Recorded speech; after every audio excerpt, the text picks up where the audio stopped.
Muy buenas tardes y bienvenidos a Casa Árabe. Muchas gracias por asistir, por estar aquí esta tarde. Bueno, y si queréis venir más adelante, podéis hacerlo con confianza.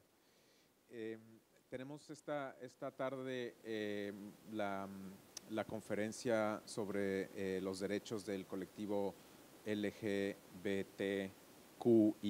que he estado esta mañana en el seminario en la Universidad Autónoma, y entonces, bueno, se extienden más, cada vez hay también más siglas para incluir justamente a la diversidad sexual. Y bueno, tengo una pequeña introducción. Los aspectos relacionados con el género y la identidad en las sociedades árabes generan un intenso debate donde predominan los prejuicios y el desconocimiento.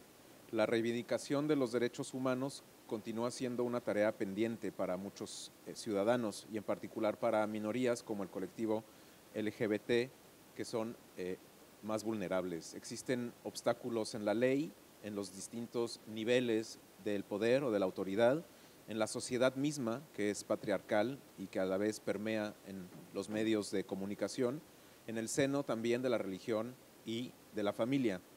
Son numerosos los desafíos que enfrentan en la actualidad y por ello es importante analizar el papel del activismo para sensibilizar, educar, resistir y reivindicar. Porque el avance de minorías como el colectivo LGBT, aunque para muchos parece marginal y poco prioritario, también repercute en las libertades individuales de todas las ciudadanas y los ciudadanos de estos países. Como seguramente sabrán, entre el 23 de junio y el 2 de julio, Madrid se convierte en la capital mundial de la lucha por la libertad y la diversidad sexual, ya que acoge el orgullo mundial, el World Pride, de este año. Y a nosotros, a Casa Árabe, nos complace justamente unirnos a la iniciativa de la Comunidad de Madrid, que es parte de nuestro consorcio, en el que también participan el Ayuntamiento, el Ministerio de Asuntos Exteriores, y la Junta de Andalucía y el Ayuntamiento de Córdoba. Nos alegra podernos unir a esta iniciativa justamente para poder romper barreras y generar un espacio de encuentro y de discusión, pero también de conocimiento y de reconocimiento. Voy a introducir a Hafez Trifi, que es miembro del Comité Ejecutivo de DAMJ, la Asociación Tunecina por la Justicia y la Igualdad, que trabaja sobre los derechos humanos de las personas LGBTQI en Túnez. Ha participado en mesas redondas sobre homosexualidad y religión y sobre la anticonstitucionalidad del artículo 230 del Código Penal de Túnez, del cual seguramente nos hablará esta tarde. También es miembro de la coalición LGBTQI en Túnez, del colectivo de las libertades individuales, y fue director de la oficina del voto de la Instancia Superior Independiente para las elecciones en 2014. Ha participado en la elaboración de varios informes sobre la situación de los derechos humanos de las personas LGBTQI y de hecho nos hablará también sin duda del informe que también acaban de terminar en Túnez. Y para digamos, dinamizar y hablar con él sobre esto, hemos invitado a Álvaro Zamarreño, que es redactor de información internacional en la cadena SER desde el año 2006, donde ha trabajado especialmente en países árabes. Cubrió la crisis de refugiados iraquíes en Siria en el año 2007, la revolución egipcia en 2011, el asedio a Gaza, desde donde participó en el primer programa de radio hecho desde la franja por una radio extranjera, y ha cubierto la situación de refugiados sirios en Jordania, Líbano, Irak o las islas griegas. Bienvenidos a ambos y muchas gracias por estar aquí. Daremos comienzo entonces, será un formato un poco más de entrevista, más que el clásico de gran exposición primero y luego preguntas, pero por supuesto que esperamos la participación del público con vuestras preguntas. Así que adelante, Álvaro. Bueno, muchas gracias, Karim. En estos primeros minutos, decidnos si la técnica funciona bien, sobre todo en la cabina de interpretación, no tienen problema para que llegue el audio. Como parece que ha bajado un poquito el calor, animaos a que os juntéis un poquito más si queréis, dado que hay espacio en la sala.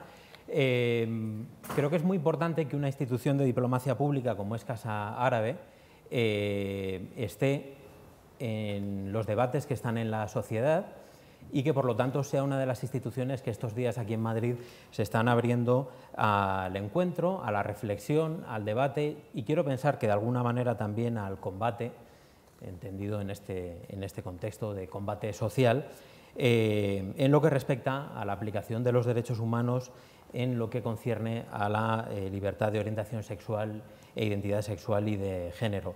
Yo creo que por mucha obcecación que haya por parte de ciertos sectores y que por desgracia siguen siendo muy extensos, vamos a hablar de una realidad que es totalmente incontestable y que tardará más, tardará menos y tendrá un formato final de una manera o de otra, porque en esto sí que hay muchas diversidades, pero al final acabará imponiéndose como esa realidad incontestable que es en nuestras sociedades, en este caso también en las sociedades vecinas nuestras en el sur del Mediterráneo y que es de las que vamos a hablar hoy. Decía antes Karim que ya esta mañana ha habido una primera oportunidad dentro de la Conferencia de Derechos Humanos que forma parte de este orgullo mundial, de hablar de este tema con un enfoque parecido al de ahora, porque el enfoque estaba más centrado en Islam y musulmanes, lo nuestro está acotado a la realidad árabe, con lo que eso supone de espacio compartido, pero también de aspectos diferenciados. Nuestro ponente ha participado esta mañana en esa mesa redonda. Yo creo que hemos tenido una primera oportunidad de ver cómo es un tema complejo, cómo hay enfoques muy diversos y cómo además en todo esto pues acaban trabajando los prejuicios, la ignorancia, los estereotipos que tenemos muchas veces, con actores que están quizás más interesados en utilizar este tipo de debates para atacar a las sociedades árabes que para escuchar la voz de los árabes hablando sobre sí mismos o sobre sus propias realidades. Pero yo creo que también hay que decir que a veces hay un intento por, contrarrestando este discurso, pues parece que recabar datos en la historia, la geopolítica, la colonización, el proceso de descolonización, y hace que al final nos olvidemos de lo fundamental, que estamos hablando de la libertad de personas y de la obligación que los Estados tienen de proteger la libertad de sus ciudadanos y la dignidad de sus ciudadanos en un sentido amplio. Yo creo que precisamente esta lucha para conseguir que el Estado pase de reconocerles como supuestos sujetos casi delictivos a ser ciudadanos cuyos derechos debe proteger, es un poco la lucha en la que se está en este momento en Túnez. Obviamente Túnez es un país que desde 2011 está en un proceso de cambio muy importante en muchos aspectos y las asociaciones LGTBI no son ajenas a todos estos procesos de cambios. Hay avances interesantes, por ejemplo el hecho de tener un panorama relativamente diverso ya de organizaciones, incluso muchas de ellas legales, haber creado esa, yo creo, primera coalición en el mundo árabe de asociaciones por los derechos de gays, lo diré solo una vez a lo largo de la conferencia, de gays, lesbianas, transexuales, bisexuales e intersexuales, pero sigue existiendo la problemática legal. Dado que Túnez es un país en el que están pasando cosas muy interesantes y que además tenemos la suerte de tener muchas voces activistas, pues es el motivo por el que hoy tenemos aquí a Hafid con nosotros, miembro, como decía Karim, de la Asociación Tunecina por la Justicia y la Igualdad, englobada en esa coalición, y entiendo que además hablando en nombre de esa coalición en lo que digas hoy. Lo primero, agradecerte que compartas con nosotros la experiencia activista, la experiencia del trabajo en Túnez dentro de estas asociaciones, y la primera pregunta es ¿qué importancia tiene para el trabajo que vosotros hacéis el poder estar presentes en estas actividades que se están haciendo en Madrid esta semana, digamos, para que vuestra voz llegue de una forma directa, sin mediatizaciones y sin los malos entendidos habituales que suele haber en estos temas? Donc, bonsoir tout le monde. Je ne sais pas si on m'entend bien ou pas. Ça va? Ça marche? ¿Se escucha bien? Vale, ok. Un poco bajo, parece que dice. Donc, comme activiste et comme représentant de mon association, donc l'association Damj pour la justice et l'égalité. Espera, porque parece que no está. Sí, ahora sí. ahora os oímos. Vale. D'accord. Donc, je représente ici Sí, represento a la asociación Damj por la Justicia y la Igualdad y también la coalición LGBT en Túnez. Y para nosotros, 2017 quiere demostrar que estamos ahí y dar testimonio de lo que hemos vivido y compartir nuestra experiencia con otros participantes, con otras personas. Dentro de esa experiencia, vosotros insistís mucho en la importancia de los aspectos legales. En el caso de Túnez tenéis una batalla legal muy importante, que es la del artículo 230, es el artículo del Código Penal tunecino que, digamos, castiga el delito de sodomía. Otra de vuestras luchas también legal es la de terminar con los exámenes anales y genitales, conseguir la legalización de las organizaciones que todavía no lo han conseguido. Me gustaría que nos hablaras de esta vía legal a la que parece que vosotros en Túnez dais un poco la preferencia como el camino más importante.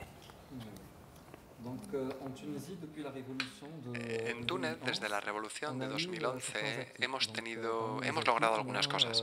Entre ellas, por ejemplo, una gran ganancia en libertad colectiva. Esto significa la libertad de expresión, de asociación, de manifestación.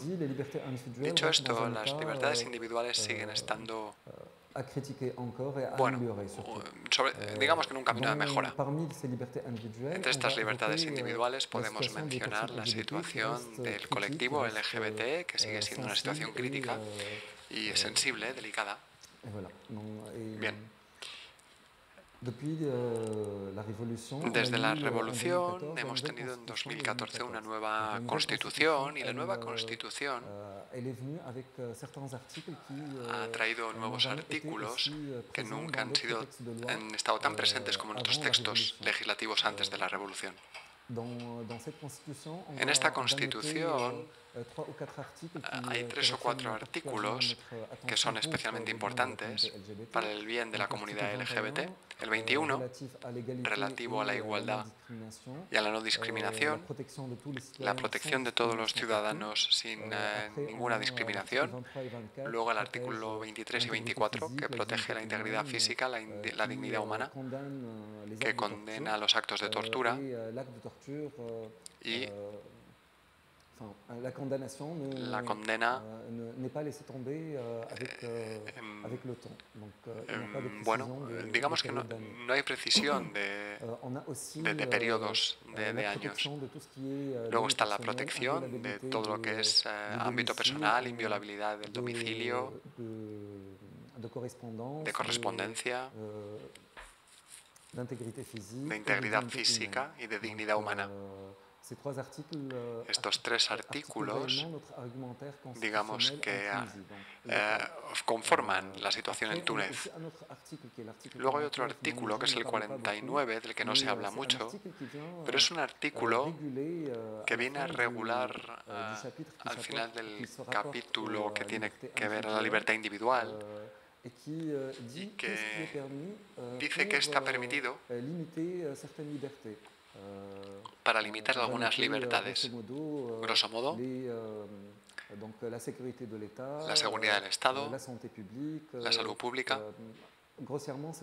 Digamos que es eso, así a grandes rasgos. Luego en Túnez lo que tenemos es que la Constitución está en lo alto de la pirámide legal. Y justo por debajo de la Constitución están todos los compromisos de Túnez internacionales, los convenios, las declaraciones, los tratados a los que se ha comprometido Túnez, como la Carta de Lucha contra la Tortura, la Declaración Universal de los Derechos Humanos, etc. Hemos firmado, por lo tanto, y ratificado, y hay que armonizar todo esto con las leyes orgánicas del país, las leyes aplicables en el terreno, es decir, los diferentes códigos penales, etc. Lo que plantea problemas para la comunidad LGBT legalmente es sobre todo el 230, el artículo 230, pero no solo ese. Dicho artículo, en su versión francesa, condena la sodomía, efectivamente. Hay que recordar que este artículo lo instauró en 1913 el protectorado francés, así que proviene del código indígena instaurado antes. En todo caso, este código se tradujo y se hizo el código penal tunecino, pero en lengua árabe. Y la lengua árabe prevalece sobre el resto de lenguas, sobre el francés. La lengua árabe habla de una condena de la homosexualidad masculina y femenina con pena de prisión que puede llegar hasta 3 años. Por supuesto, en el marco de 2 adultos que consienten y del mismo sexo, en un marco privado, no público. Este artículo discrimina en sí mismo, pero además vemos cómo aplicar el artículo en cuestión, es decir, diríamos todo el ámbito de aplicación, entre otros, el juez de instrucción que puede llamar a un médico forense para que un ciudadano efectivamente pase la prueba anal, que es una prueba médico-legal utilizada de mala manera para probar que una persona u otra ha realizado prácticas homosexuales de sodomía. Y ese test está considerado como un acto de tortura por la Comisión de Lucha contra la Tortura, que Túnez ha ratificado. Está considerado como un acto inhumano y degradante, es decir, que en general, digamos que los funcionarios tunecinos dicen que se aplica con el consentimiento de las personas, pero sabemos muy bien que en Túnez el consentimiento se obtiene con amenazas, con torturas, golpeándoles, y se les obliga a firmar un consentimiento que por lo tanto no es para nada un consentimiento libre. Por lo tanto, estamos hablando no solo del artículo 230 y del test anal, sino de todo lo accesorio, por ejemplo, el 226, el 228 y el 231 del Código Penal, que tienen que ver con diferentes cosas como la prostitución. Todo esto se aplica a la comunidad LGBT, por ejemplo, el artículo que corresponde a los que se travisten, todo lo que ataca a las buenas costumbres, o se aplica a toda persona que tiene una apariencia no convencional, digamos, por ejemplo, una chica demasiado masculina, una lesbiana podría ser, o un chico afeminado que sea gay. Pues todo empieza por ahí. Los arrestos a menudo es sencillamente por la pinta que tiene cada cual, y se viola el domicilio. Hay una violación del domicilio, un allanamiento del domicilio, porque se entra sin la autorización del fiscal o del juez. Y eso ya constituye, de hecho, un allanamiento del domicilio, como digo. Y también se obliga a las personas a mostrar sus teléfonos, sus aplicaciones, a dar las contraseñas.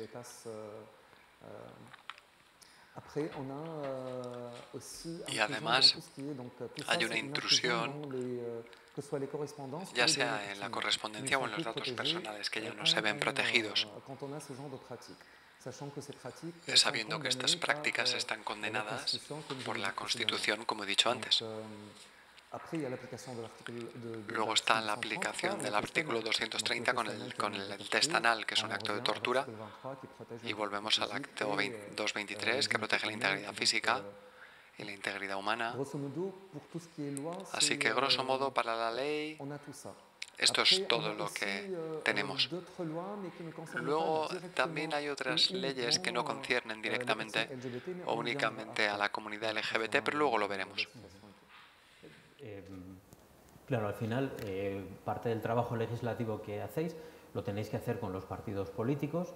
Me gustaría que nos hablaras un poco del diálogo que tenéis con ellos, si es que lo tenéis, de la sensibilidad que los partidos políticos tienen, la sensibilidad pública que tienen hacia el tema y la sensibilidad que tienen en privado cuando vosotros habláis con ellos sobre este tema. Vale. Nuestra organización y otras organizaciones de LGBT hacen un trabajo de sensibilización. Voy a hablar de este trabajo primero. El trabajo de sensibilización consiste en sensibilizar personas del colectivo LGBT sobre sus derechos, sobre lo que pueden aceptar o no. Cómo hacer en un interrogatorio, de un arresto, cómo protegerse, proteger las contraseñas. Todo esto se hace con vídeos que ponemos en las redes o a través de guías que vamos distribuyendo, guías de seguridad. Sensibilizamos también a estas personas en que tengan un abogado durante los interrogatorios. Es algo nuevo respecto a lo que ocurría antes de la revolución. Sus derechos también a tener un médico durante la detención o también el derecho de negarse a todo test médico, a todo otro tipo de examen. Tienen que también leer todos los textos que les dan antes de firmar cualquier documento, porque si no es como un consentimiento. Entonces intentamos sensibilizarles para que no firmen cualquier documento antes de leerlo. Luego viene el trabajo sobre los que toman las decisiones, sea los políticos, el gobierno, el presidente, a sus consejeros, los ministros también, Ministerio del Interior, de la Justicia, Ministerio de Salud, también con los diputados, que son los que al final pues legislan. Entonces intentamos tener este diálogo con ellos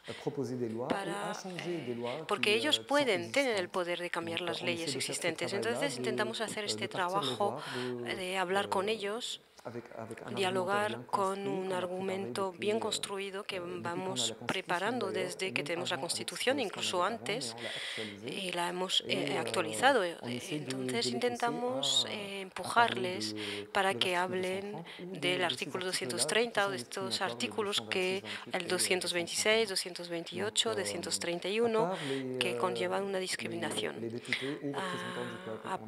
Tenemos también un diálogo con los cuerpos oficiales.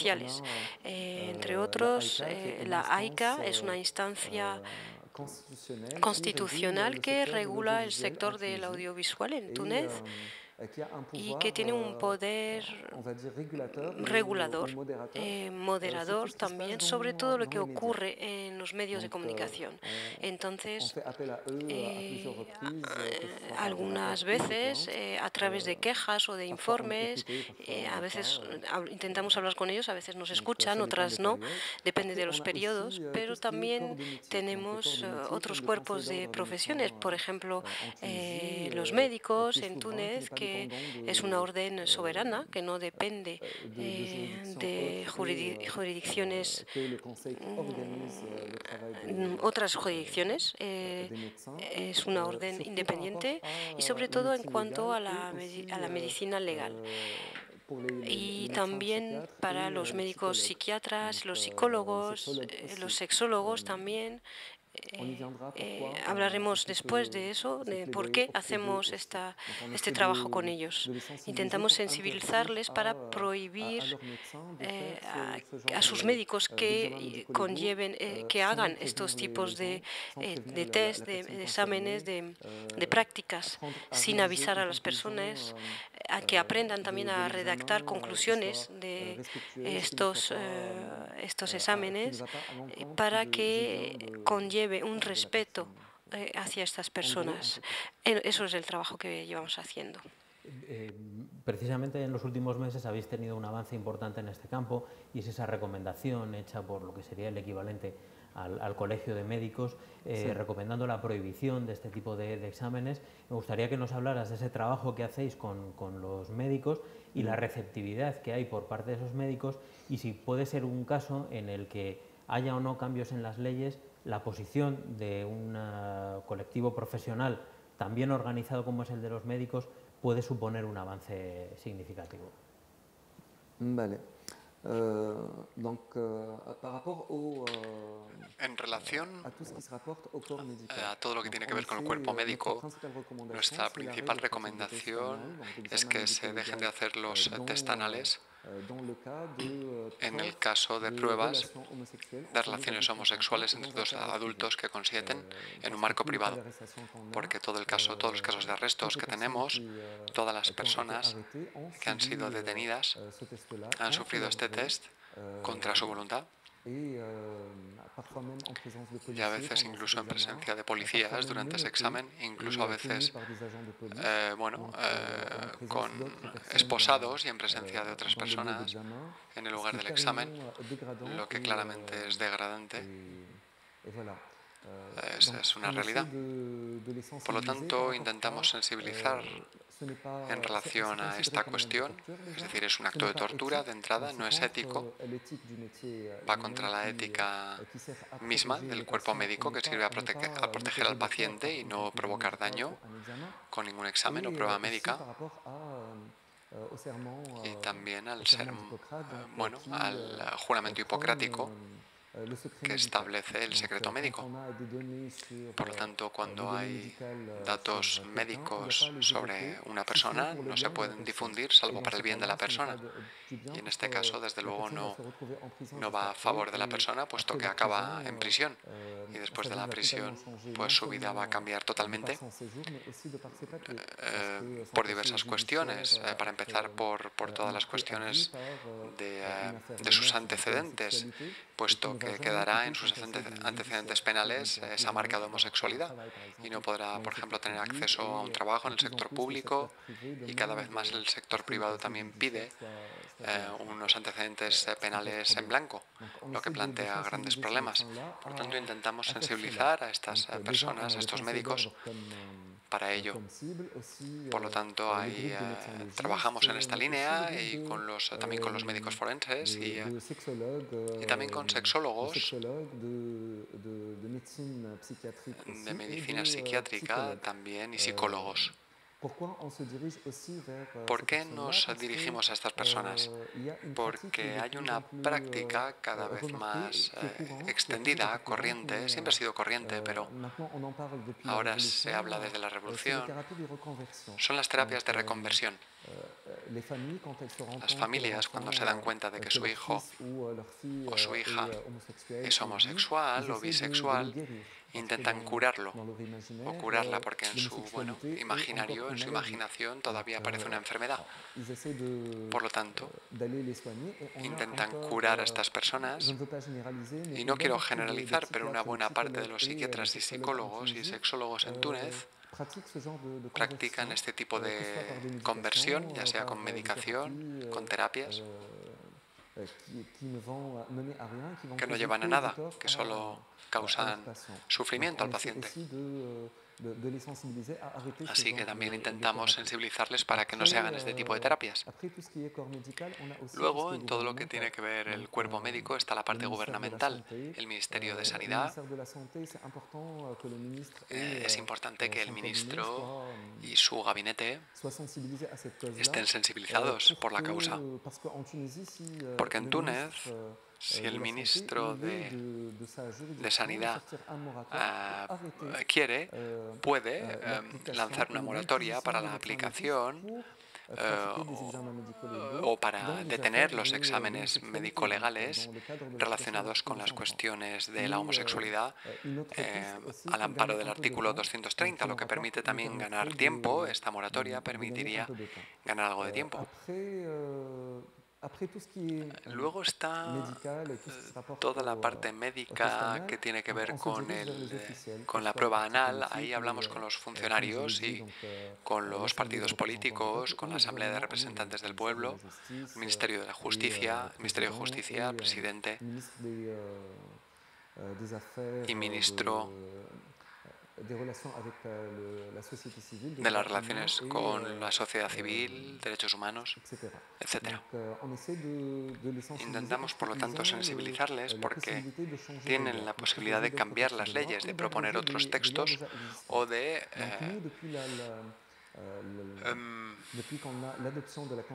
suprimir algunos. Por lo tanto, desde la nueva Constitución de 2014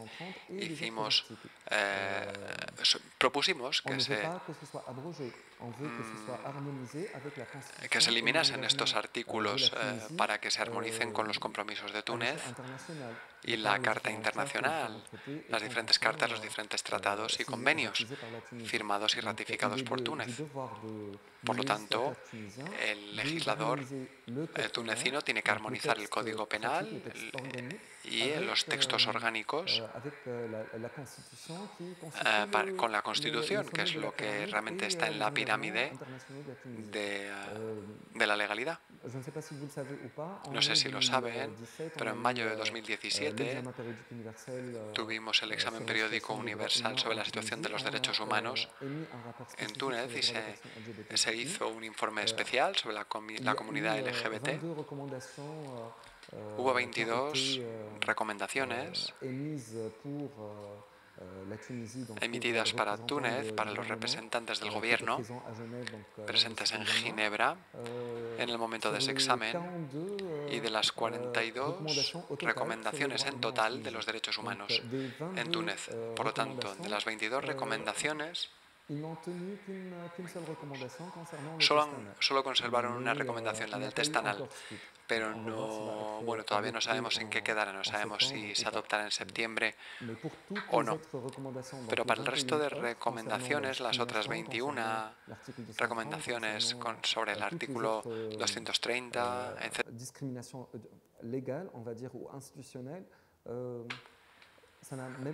Esto, para el resto, ni siquiera se fueron notificadas o aceptadas por el gobierno tunecino. Por lo tanto, el trabajo sigue siendo enorme en el ámbito legislativo, sabiendo que en Túnez está la tradición y la historia de que el legislador siempre es vanguardista para la interrupción voluntaria, por ejemplo, del embarazo, para la adopción, el divorcio, de monogamia, del estatus personal.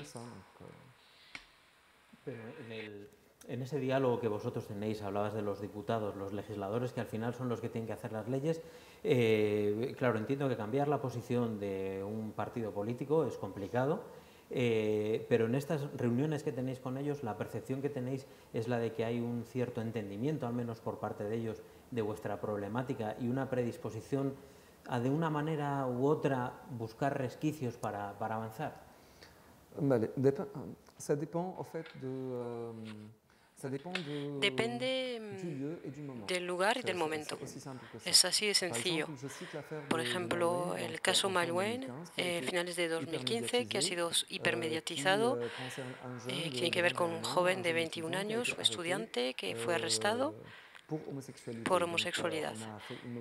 Ha habido una movilización inmensa en el país y eso hizo que el ministro de Justicia tuvo que responder en una entrevista y decir que el artículo 230 es no constitucional, no es constitucional y que había que buscar una solución y abrogarlo.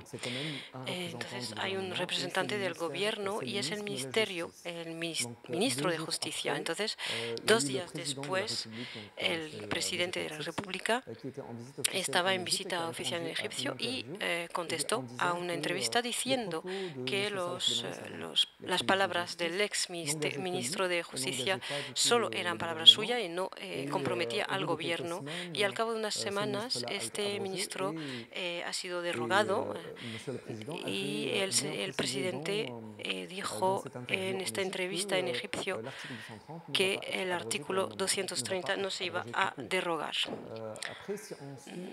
Después, si seguimos un poco el contexto de declaración de los políticos, pues vemos que, por ejemplo, el caso del presidente del partido Ennahda, que es el partido religioso en Túnez, que ha estado en el poder desde la revolución, con un gran número de representantes en la Asamblea. El señor Al-Ranouch, cuando le entrevistan en Francia o en Europa, pues dice que está en contra de la intrusión en la vida privada, que los asuntos de homosexualidad no tienen que ver con la vida pública.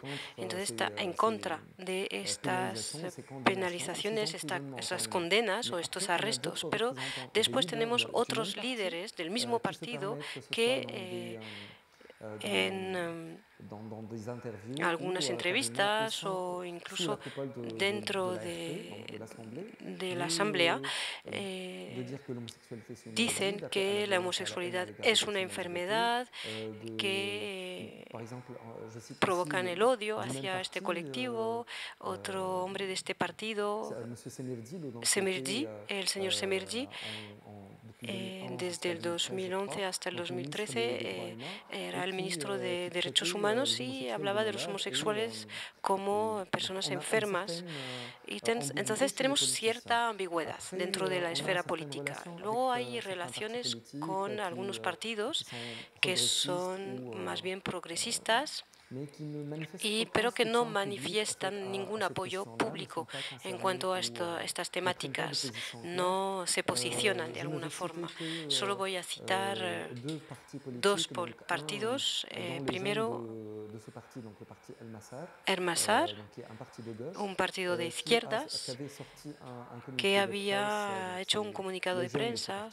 Los jóvenes de este partido habían publicado este comunicado y había pedido al presidente del partido que hiciera una conferencia de prensa para reaccionar frente a este artículo 230 y a otras leyes. El señor Semi Botague, y después hubo una reacción del partido de extrema izquierda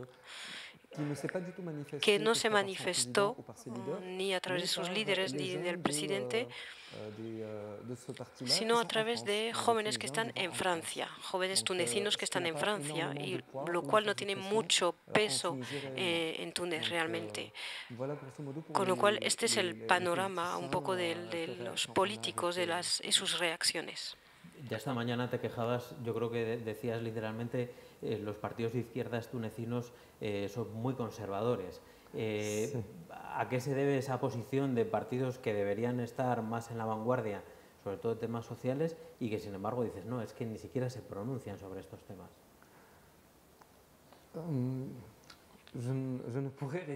No sé cómo contestar a esta pregunta porque no encontramos ninguna causa a este posicionamiento. Defienden algunas libertades y al final apoyan estas prácticas a través de su silencio, y el silencio de una autoridad, de un partido político, hace de este partido un cómplice.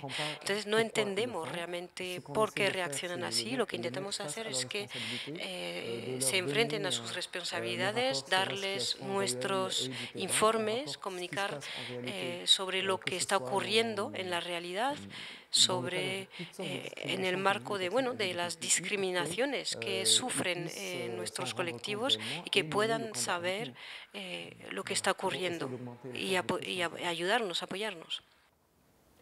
Bueno, no es ningún secreto que cada vez que se hacen estudios sobre la percepción social de la homosexualidad o de otras formas de diversidad sexual, en las sociedades árabes no suelen salir resultados muy optimistas, aunque luego habría muchas cosas que decir al respecto. En el caso en concreto de Túnez, pero luego si quieres podemos llevarlo a otros países árabes, ¿qué crees que es lo que puede propiciar el cambio de esa actitud de la sociedad hacia estos temas? De una actitud de condena a ir reduciendo el rechazo y acabar en la aceptación y la celebración de la libertad, en definitiva. Antes de llegar a este punto, hay que concretar el tipo de estigmas que viven estas personas. Las discriminaciones, lo hemos dicho en el marco legal, hemos hablado de ello, existen. Es una discriminación, una violencia ejercida hacia estas personas de manera institucional. Pero no es lo único que está ocurriendo. También tenemos el discurso de los medios de comunicación, de los políticos, representantes de partidos políticos, pero también de algunos artistas que se permiten en algunos programas de televisión o de radio o en producciones audiovisuales enjuiciar a este colectivo e incluso provocar la violencia, el odio hacia este colectivo. Y no solo los artistas, de hecho, no lo hacen todos los artistas, por supuesto, pero también hay hombres de religión, los imam, por ejemplo, un imam de Sfax que llamó un viernes en una celebración que estaba en directo en la televisión y en las redes, llamó a tirar a todos los homosexuales de lo más alto, de los edificios más altos de la ciudad. Entonces no llama solo a la violencia, sino al asesinato. Entonces eso es lo que ocurre, porque entonces este discurso se transmite en la televisión. Entonces hemos intentado denunciar, pero nunca hemos podido ganar. Entonces toda esta discriminación, esta violencia sufrida se legitiman de alguna forma a través del discurso de políticos, artistas o incluso personas públicas o incluso personalidades religiosas que tienen un lugar bastante dominante en Túnez y en todo el mundo árabe.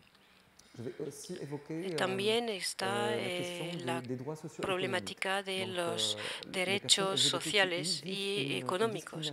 Este colectivo sufre una discriminación en cuanto a estos derechos. Por ejemplo, el acceso a la justicia es imposible, porque una persona homosexual no puede denunciar, aunque haya habido una agresión por un homófobo o un robo, porque ella misma, esta persona, se le acusa de homosexualidad. Entonces, de víctima pasa a ser acusada. Entonces, el acceso a la justicia está totalmente ausente. También el acceso a la salud. Algunas personas se ven privadas de su derecho a la sanidad o a tener recetas médicas. El caso, por ejemplo, de dos lesbianas que van a ver un ginecólogo al hospital y desde la puerta de entrada del hospital ya se empieza a través de conserje y luego en la inscripción, luego el enfermero, el mismo médico también les dicen, pero vosotras, tú eres muy masculina. Hay otras personas que valen más y que necesitan más este tratamiento. Entonces no te lo vamos a dar y les echan directamente del hospital. Entonces hay caso también de algunos casos de personas trans que no tienen ningún papel oficial reconoce la transformación. Entonces estas personas intentan encontrar una identidad y con el físico, ¿no? con la parte física. Tenemos una circular que prohíbe a los médicos tunecinos que hagan prescripciones a estas personas. Entonces, estas personas tienen que acudir a la automedicación porque no tienen otro remedio, porque no pueden tener acceso al sistema de sanidad pública. Y ni voy a hablar del rechazo a la misma identidad. También tenemos todo lo que tiene que ver con el derecho a la educación. Algunas personas se ven expulsadas, rechazadas por el medio educativo, en los colegios, institutos, incluso universidades. El caso Kerouan, que se ha mediatizado mucho en Túnez, que habla de 6 jóvenes de Kerouan que se han visto expulsados y les han prohibido el derecho de inscripción en sus universidades respectivas. Entonces, están totalmente, se ven sin derecho a la educación. También el acceso a la vivienda, al trabajo. En cuanto a la vivienda, en cuanto a la familia, si alguien hace su coming out, pues dice que es homosexual, en general se ve rechazado por su familia. Se ve rechazado del hogar, está en la calle. Estos jóvenes que salen del armario, pues se ve que si el propietario se entera, pues hay cierta vulnerabilidad de estas personas, porque el propietario, el dueño, les puede, independientemente del contrato que tiene, pues les puede echar del apartamento, del piso, y están en la calle. En cuanto al acceso al trabajo, es aún más complicado, aún más delicado.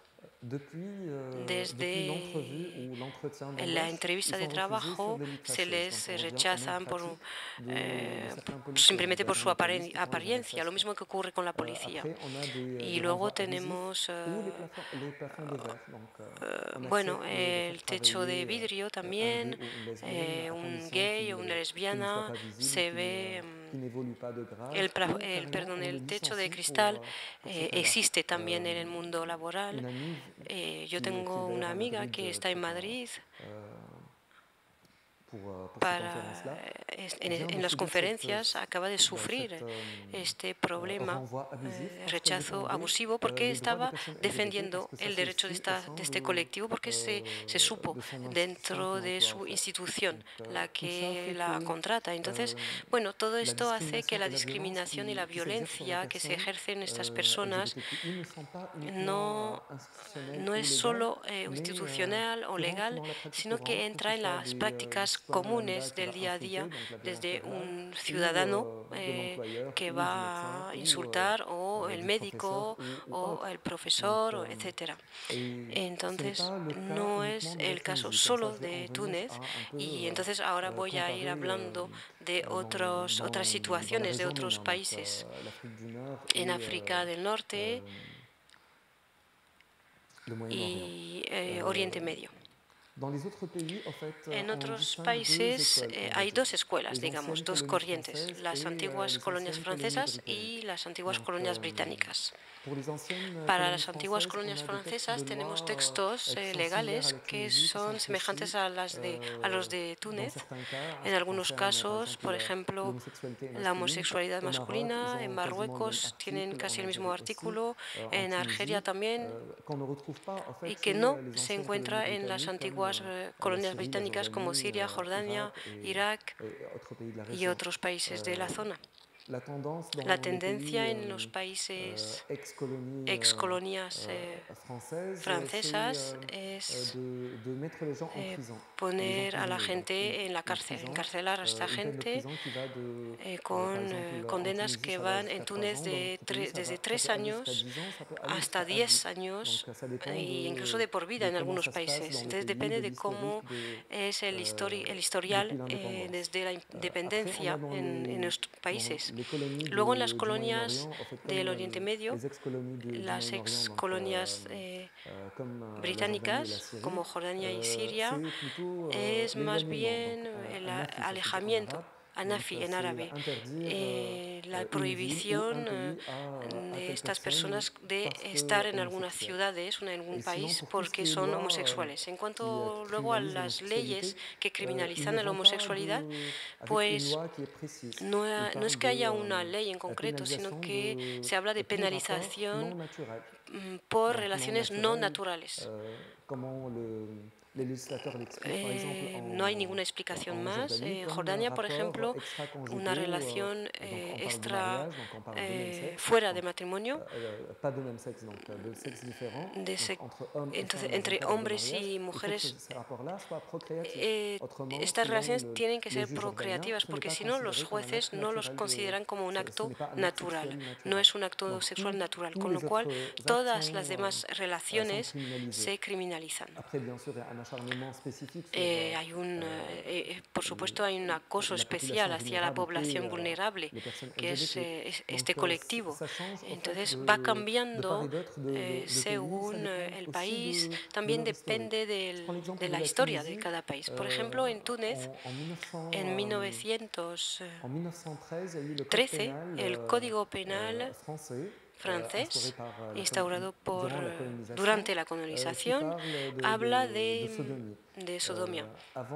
Antes de eso había, durante el protectorado, el Código del Indígena que condenaba también por sodomía. Pero después, en la independencia, en el 56, cuando se escribió la Constitución, pues hubo una traducción del Código Penal existente con una mejora o una restricción, digamos. En Túnez hablamos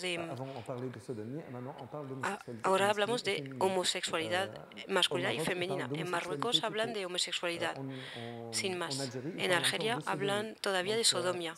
Entonces va cambiando según la zona, pero bueno, sigue siendo el mismo eje con especificidades en cada país. Sí, parece que en los códigos legales siempre ha habido una cierta obsesión con el tema de la sodomía, pero todo esto nos está dejando fuera a mucha gente para la que la sodomía no es una práctica, es decir, estamos hablando de lesbianas, estamos hablando de la realidad de transexuales, etc. Me gustaría que nos hablaras un poco de las problemáticas específicas que no son solo la problemática de los hombres gays en este caso, sino de toda esa diversidad que está incluida en todo ese abecedario que estamos mencionando. Vale. Personas transexuales,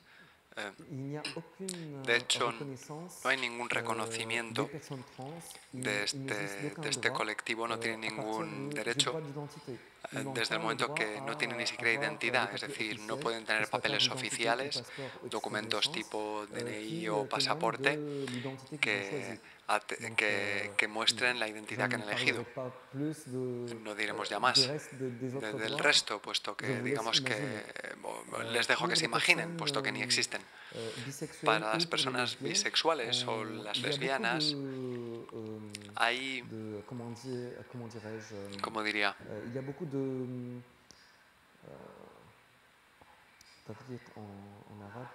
Me viene en árabe. Hay muchas restricciones de sus derechos.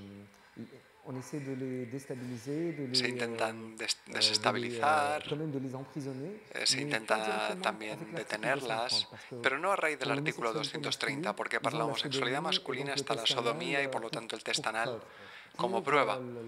Para las lesbianas no hay prueba específica, puesto que son lesbianas, pero está el flagrante delito, por ejemplo, con allanamiento del domicilio, con arresto, y por supuesto tienen que pasar el test de virginidad, una prueba médico-legal que también condenamos firmemente y que hace parte de las recomendaciones que decía antes del movimiento. Luego tampoco tenemos casos documentados o mediatizados de chicas detenidas en Túnez bajo el amparo del artículo 230, al menos hasta lo que yo sepa, no decir tonterías. Pero hay testigos o testimonios de chicas ya detenidas cuya pena se vio agravada, aumentada de 1 año o de 2, porque fueron encontradas en flagrante delito con una relación con otra chica en prisión y por lo tanto hay un reconocimiento de la homosexualidad femenina. En este caso, evidentemente, hablamos de prisiones para mujeres, pero las prácticas de sodomía para los hombres ya no está más condenada. Es decir, los hombres se ven encerrados en una celda aparte, para que diviertan a los agentes penitenciarios o al resto de prisioneros. Por lo tanto, no es que no se hable, pero digamos, ahí está el artículo 230 que se puede aplicar para todos. Está el test anal, pero está también el test de virginidad y todo lo que proceda. Luego están los arrestos por apariencia y por un hombre que parezca afeminado o una chica que parezca, más masculina o alguien que sea un travesti. Bien, esto es lo que hay. Vosotros habéis hecho, no sé si directamente tu organización, pero sí varias de las que están en esta agrupación, intentos de plantear el debate social, por ejemplo, en entornos universitarios, quizás a veces de una forma un poco provocadora, con esa idea de que, incluso aunque sea para mal, es bueno que se abra el debate social y que la gente exprese lo que piensa al respecto. ¿Crees que esto puede llevar quizás a un primer momento de reacciones muy negativas, pero que a largo plazo puede tener un resultado positivo socialmente? Sí. Sí, el tema de la homosexualidad o de los derechos de la comunidad LGBT suscita en general reacciones muy agresivas. Desde el momento que hay una mediatización o una aparición mediática de un representante del movimiento o un comentario de un político o de un diputado, directamente nosotros en el terreno ¿qué vemos? Un aumento de las agresiones, por ejemplo, testimonios de agresión aquí y allá o expulsiones de casa o despidos. Por lo tanto, lo que pretendemos es que haya una visibilidad calculada. No siempre podemos calcular, por supuesto, si hay un arresto, pues tenemos que denunciarlo. No podemos pensar mucho en lo que ocurrirá después, porque realmente lo tenemos que hacer, es algo que hay que hacer. El carácter mediático es necesario en todo movimiento de reivindicación. Después, pierdo el hilo, perdón. Lo siento. Para las apariciones mediáticas, ¿puedes repetirme la pregunta, por favor? Y así retomo el hilo. No, si quieres que... Nada. ¿Hasta qué punto el buscar un poco esa exposición, esa provocación, puede ser positivo? Aunque efectivamente estas reacciones sean negativas o de agresión en un primer momento, o de actos homófobos el día de las apariciones o al día siguiente, no podemos negar que gracias a esto hay un debate público, se habla en las televisiones, se habla en la Asamblea Nacional, se habla en las comisiones de representantes del pueblo, algunos funcionarios hablan, por lo tanto no podemos negar la existencia, para empezar, de la comunidad LGBT en el país, ya sea en Túnez o en cualquier otro país árabe, pero también tampoco se puede negar un arresto. Entonces, cuando se mediatiza un arresto, desde luego intentamos proteger a la víctima, su anonimato, sus datos personales. No puede aparecer en los medios para que no sea todavía más víctima de discriminación después. Pero esta mediatización es necesaria para hacer avanzar las cosas. Y lo que observamos a lo largo de estas apariciones y del avance de estos debates públicos, en el caso de la comunidad LGBT, es que hay una evolución. Bueno, antes hablábamos de perversión, se hablaba de perversos, de enfermos, ahora se habla de homosexuales, o de lesbianas, o de trans. Ya no se habla sistemáticamente de una forma patológica. ¿Ven lo que quiero decir?